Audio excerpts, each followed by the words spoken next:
Hi, I'm Mark Cerny. I'm excited to be here to talk about the newest addition to our console lineup, PlayStation 5 Pro, and how it advances gaming technology. But first, I want to take just a minute to look at what we put in the original PlayStation 5 and how it delivers an exceptional gaming experience. When PS5 debuted in 2020, it brought a lot to the table. 8 Zen 2 CPU cores form the brains of PlayStation 5 and enable high-speed complex gameplay, with character counts reaching into the hundreds and frame rates that can be as high as 120 frames a second. PS5 has a powerful RDNA 2 GPU, which can render anything from intricate details to fantastic worlds with vast panoramas to explore. Ray tracing allows for dramatic visual improvements, including reflections off of water or glass, and the realism that comes from real-time global illumination.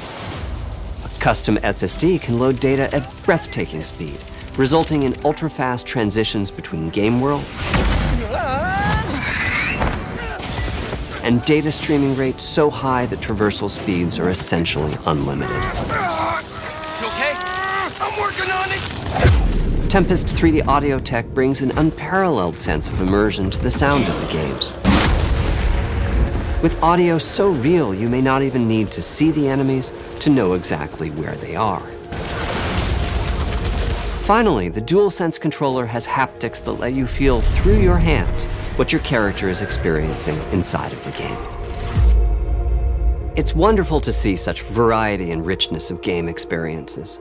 Creators have made amazing use of the hardware capabilities, but when I talk to them, I do hear about their desire for more graphics performance.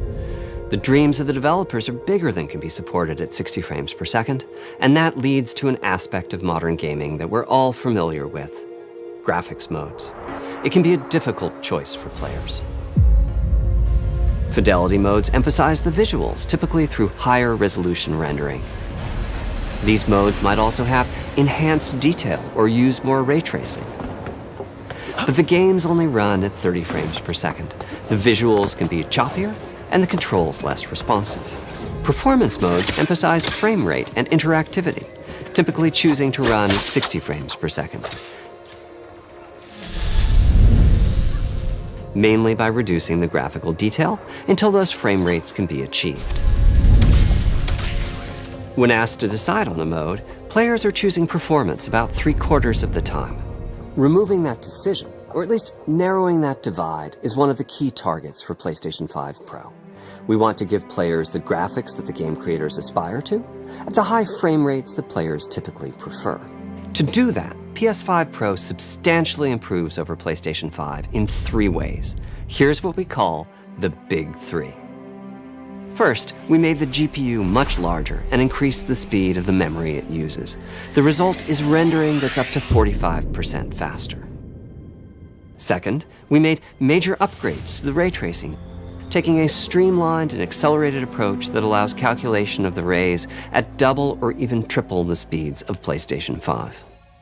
And finally, we added custom hardware for machine learning and an AI library called PlayStation Spectral Super Resolution, or PSSR for short. PSSR analyzes the game images pixel by pixel and can add an extraordinary amount of detail, which boosts the effective resolution of the games. Game creators are adding PS5 Pro support to new and existing titles, and with the Big 3 involved, the results can be pretty amazing, with graphics showing something like fidelity levels of detail, but at double the frame rate. Here's The Last of Us Part 2 running on PS5 Pro. It has huge amounts of detail and targets a super smooth 60 frames per second. Let's compare this to the Fidelity mode on PS5, which is only running at 30 frames per second and is therefore much choppier. Don't stop! We gotta lose. This goal of delivering almost Fidelity-like graphics at performance frame rates has been achieved for a broad set of titles, including Marvel's Spider-Man 2 and Ratchet & Clank Rift Apart. We can see that PS5 Pro is close to doubling the power of PlayStation 5. Another way to compare the two consoles is to look at PS5 Pro versus Performance mode on PS5, both of which target 60 frames per second. What we see here is a difference in detail. PS5 Pro is much sharper and crisper than PS5. For this, my favorite is the parade scene from Ratchet & Clank.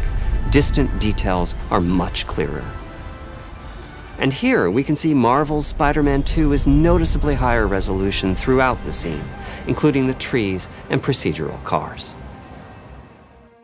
So overall, some remarkable improvement to the games. On PS5 Pro, we can see increased sharpness to the graphics or smoother and more responsive gameplay. This is the big three showing their value. As you've been seeing, machine learning via the PSSR library is being used quite broadly to add pixel detail and boost frame rate. But there are as many approaches as there are game engines. The increase in raw GPU power is being especially effective for Horizon Forbidden West. Apart from the detail boost, that extra graphics power is allowing for improvements to lighting and visual effects, as well as to the hair and the skin in cinematics. Open up, guys. Dwarf's orders. Good enough for me. Ray tracing is finding broad usage as well, particularly when the games are focused on higher frame rates. The faster hardware in PS5 Pro can make a real difference. Allowing Gran Turismo 7 to add ray-traced reflections between the cars in gameplay, while continuing to support their targeted 60 frames per second. That boost in ray tracing is also delivering big wins for Hogwarts Legacy, allowing not only for better reflections and a greater variety of reflective surfaces, but also for further realism in the casting of shadows. I hope you've enjoyed this run-through of the technology behind PlayStation 5 Pro. Simply put, it's the most powerful console we've ever built, and a worthy addition to the PS5 family.